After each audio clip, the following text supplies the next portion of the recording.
Assalamualaikum warahmatullahi wabarakatuh. Perkenalkan, kami dari kelompok 10 yang ingin mempresentasikan implementasi dalam dunia perusahaan pemanfaatan web dan blog dengan siswa mampu Dr. Nani Sri Utami Ningsi SEMSC dan Bapak Caraka Hadi SAK MSc.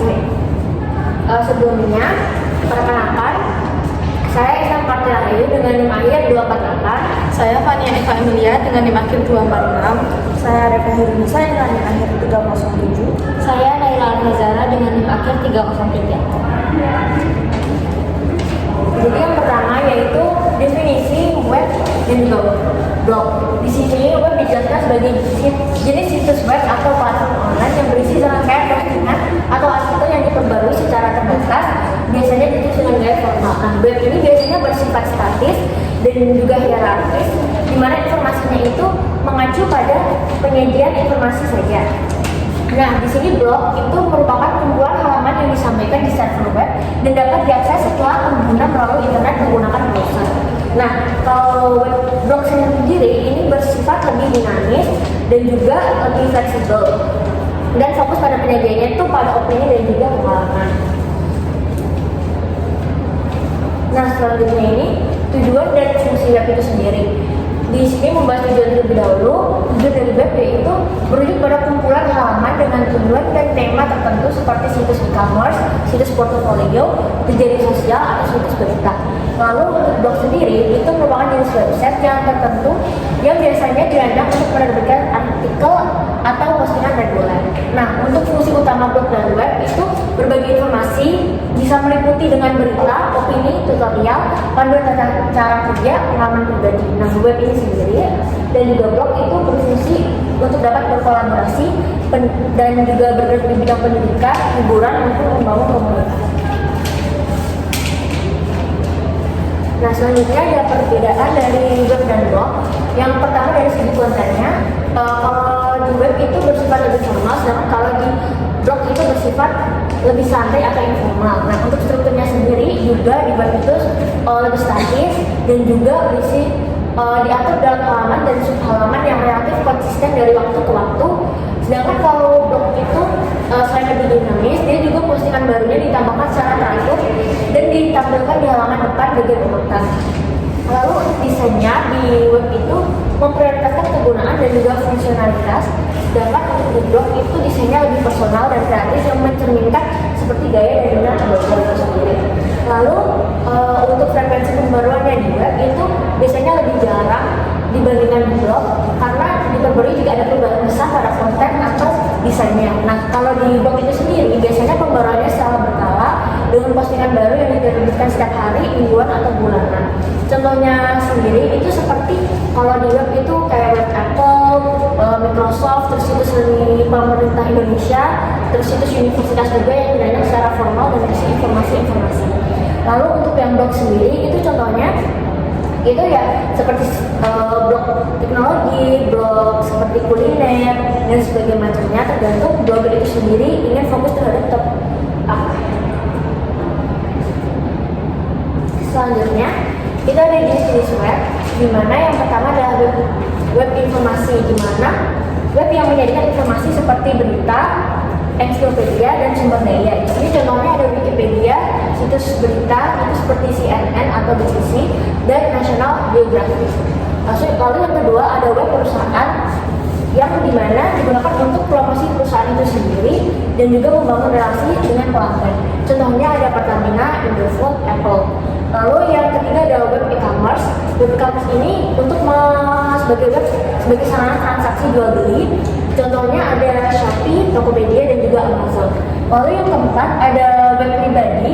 Biasanya ini untuk membagikan pengalaman dari blogger itu sendiri atau hobi atau promosi diri dia sendiri seperti blog pribadi, situs seniman atau pengembangan web. Lalu yang kelima ada web edukasi yang berisi sebagai sumber daya pendidikan, contohnya Coursera, Khan Academy dan edX. Lalu yang keenam ada web hiburan yang berisi konten-konten hiburan untuk menghibur para pembaca web. Contohnya ada YouTube, Netflix, Spotify. Lalu yang ketujuh ada web forum sebagai sarana diskusi atau berbagi pendapat tentang topik tertentu. Contohnya ada Kaktus dan Quora. Selanjutnya ada jenis-jenis blog. Yang pertama adalah blog pribadi. Blog pribadi ini sama dengan derivat, bisa membagikan pengalaman, hobi, minat, atau karya seni tergantung blog itu sendiri. Contohnya ini ada blog perjalanan, blog gaya hidup, blog parenting. Lalu yang kedua, blog profesional. Di sini blog profesional itu sendiri fokus terhadap topik tertentu yang berhubungan dengan profesi. Seperti contohnya blog teknologi itu ada TechCrunch, terus blog keuangan ada Nerd Wallet, terus ada blog kesehatan juga. Lalu yang ketiga ada blog niche atau blog yang lebih spesifik. Blog ini tuh fokus terhadap topik yang sangat spesifik, seperti contohnya blog kuliner, itu ada Tasty, blog fotografer ada VS Topper, terus ada blog olahraga, contohnya Runners World. Terus yang keempat, blog bisnis. Blog bisnis ini sendiri yang digunakan oleh perusahaan untuk mempromosikan produk atau jasa mereka. Contohnya ada blog HubSpot, blog Shopify, blog Canva. Lalu ada blog komunitas yang dibuat oleh organisasi atau komunitas itu sendiri untuk berbagi kegiatan mereka atau juga untuk berbagi informasi dengan orang yang berhubungan dengan mereka. Contohnya ada blog lembaga, blog organisasi, blog penggemar atau fandom. Lalu yang keenam ada blog media, di mana ini tuh biasanya dimiliki oleh media massa atau penerbit untuk membagikan berita atau analisis atau konten-konten tertentu. Contohnya blog berita teknologi Mashable, blog mode Focus, sama blog film.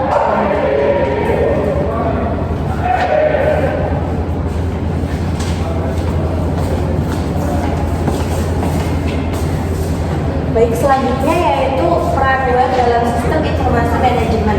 Ada 4 peran web, yaitu yang pertama menyebarkan informasi cepat dan luas, yaitu website menyediakan akses informasi secara real time kepada pengguna internet dan eksternal, mendukung transparansi dan pelayanan. Yang kedua yaitu integrasi data dan sistem, yaitu web memfasilitasi pengumpulan, pengolahan, dan distribusi data terintegrasi untuk mendukung pengambilan keputusan yang efektif. Dan yang ketiga yaitu aksesibilitas tinggi, web informasi sistem berbasis web dapat diakses kapan saja dan di mana saja melalui berbagai perangkat termasuk mobile. Yang terakhir yaitu mendukung e-business dan e-CRM. Web menjadi platform utama dalam transaksi bisnis elektronik dan pengelolaan hubungan pelanggaran secara digital.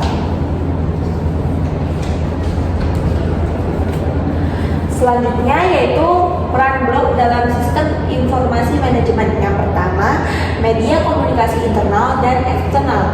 Blog digunakan untuk menyampaikan berita, kebijakan, dan informasi penting secara cepat dan mudah dikelola. Yang kedua, meningkatkan kolaborasi dan berbagai pengetahuan. Blog memfasilitasi interaksi dan diskusi antar karyawan, memperkuat budaya organisasi dan inovasi. Yang ketiga, efisiensi biaya komunikasi. Blog merupakan sarana komunikasi yang mudah dan efektivitas dibandingkan media tradisional.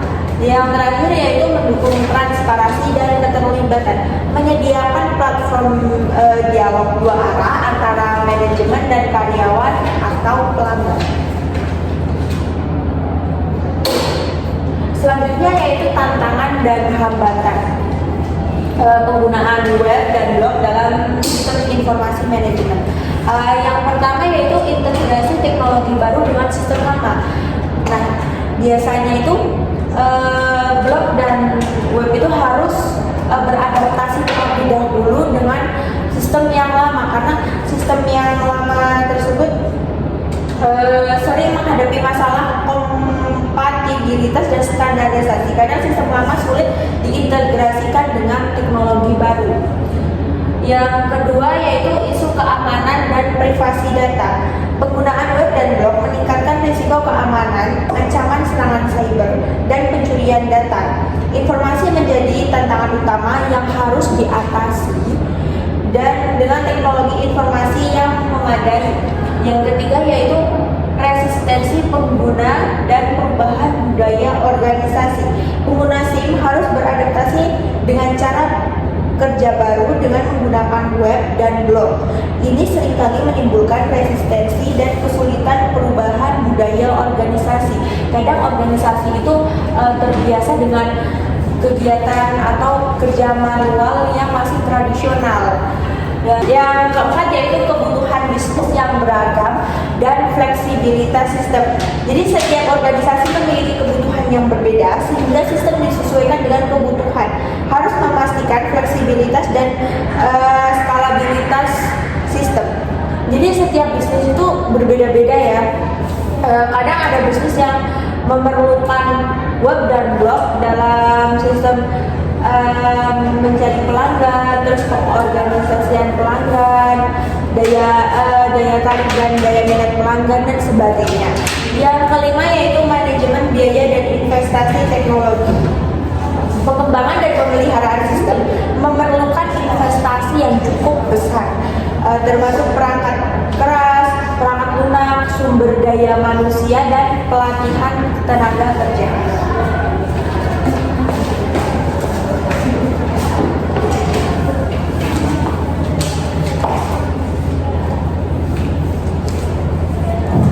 Oke, selanjutnya ini ada efektivitas web. Yang pertama ini adalah peningkatan visibilitas online. Nah, apabila kita mempunyai web yang efektif, tentu saja ini kita dapat membantu bisnis kita mudah ditemukan di mesin pencari atau SEO. Lalu yang kedua ada meningkatkan akses dan jangkauan pasar. Dengan web, bisnis ini tuh sebenarnya tidak terbatas. Jadi pelanggan bisa mengakses di mana saja dan kapan saja. Lalu yang terakhir adalah sebagai sarana penjualan atau e-commerce. Nah, web ini itu termasuk sebagai toko online, di mana web ini bisa membantu siklus penjualan. Selanjutnya ada efektivitas blog, sama seperti web tadi. Dengan kita mengunggah blog yang relevan dan tentunya berkualitas tinggi, blog akan mudah ditemukan di mesin pencari atau SEO. Lalu ada engagement dan loyalitas. Konten blog yang relevan ini bisa membantu kita berhubungan jangka panjang dengan audiens blog kita. Lalu yang terakhir ada mendukung strategi konten lainnya. Nah, mendukung strategi konten itu kita tuh bisa menggunakan kembali blog kita, seperti contoh dengan newsletter, lalu media sosial, dan nah, tadi kan udah dijelaskan mengenai efektivitasnya. Nah, dia tuh sekarang menganalisis efektivitas web dan blog dalam mendukung strategi bisnis. Nah, dalam ini tuh perusahaan bisa menggunakannya dengan social media matrix. Ada 4 cara. Yang pertama ini tool based matrix, dia tuh fokus pada kinerja aplikasi yang spesifik. Jadi tuh kita bisa melihat jumlah pembaca blog, terus melihat jumlah tautan ke postingan blog, dan terakhir ada waktu antara postingan, jumlah retweet, maintenance, dan followers. Nah, ini tuh seperti contohnya tuh yang di Twitter. Lalu ada tactical matrix, dan ini berhubungan dengan jangka pendek. Kita bisa melihat traffic websitenya sebesar 10%, lalu meningkatkan permintaan informasi produk sebesar 15%, dan terakhir meningkatkan jumlah akun pengguna atau unduhan brosur. Nah, lalu yang ketiga ada strategi matrix, itu dia mendukung berhubungan jangka panjang. Yang pertama ada listening, kita tuh bisa mendengarkan opini dari pelanggan. Lalu talking, kita bisa berinteraksi dengan pelanggan. Lalu yang ketiga ada energizing, kita bisa mendorong pelanggan untuk menyebarkan informasi yang positif. Lalu ada supporting, kita bisa menyediakan forum bantuan online. Lalu yang terakhir ada embracing, itu kita bisa mengajak pelanggan untuk memberikan ide-ide baru mengenai website dan blog kita. Lalu yang terakhir ada ROI Matrix, itu kita mengukur kontribusi keuangan langsung dari aktivitas sosial medianya. Contohnya seperti kenaikan penjualan dari kunjungan blog, lalu ada penghematan biaya dari penurunan panggilan ke customer service, dan terakhir ada nilai dari prospek penjualan baru dari sosial media.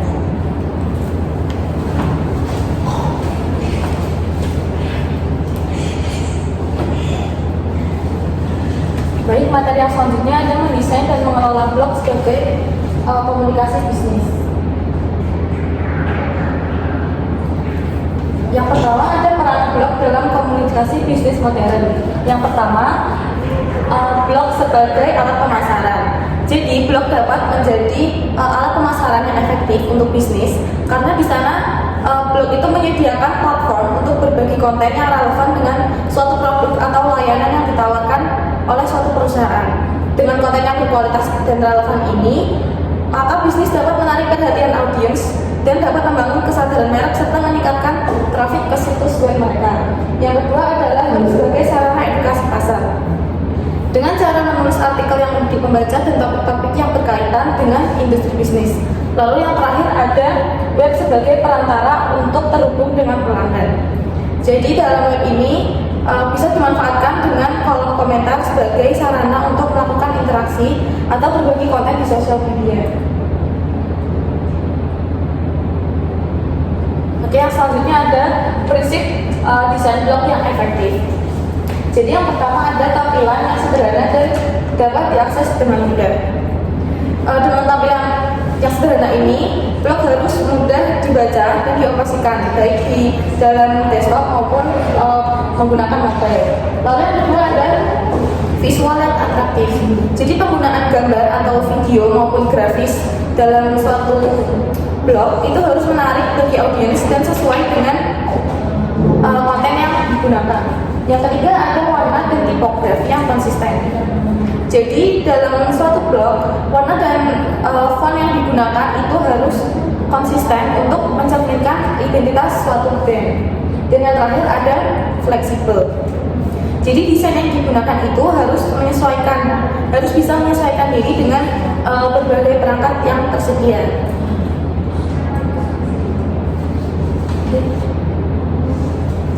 Oke, selanjutnya ada web 2.0 dan peran blog. Jadi pada web 2.0 ini berperan untuk mendorong interaksi pengguna. Sedangkan pada blog itu berperan untuk mendukung komunikasi dua arah antara bisnis dan pelanggan. Jadi pada intinya web 2.0 itu menekankan pada interaksi antara pengguna dan pengelola situs, sedangkan web itu sebagai pendukung komunikasi dua arah. Oke, selanjutnya ada relevansi blog dalam e-bisnis. Jadi blog ini memiliki peran untuk memperluas saluran komunikasi dan pemasaran digital, serta blog juga bisa menjadi alat yang penting untuk membangun reputasi digital dan mendukung strategi branding.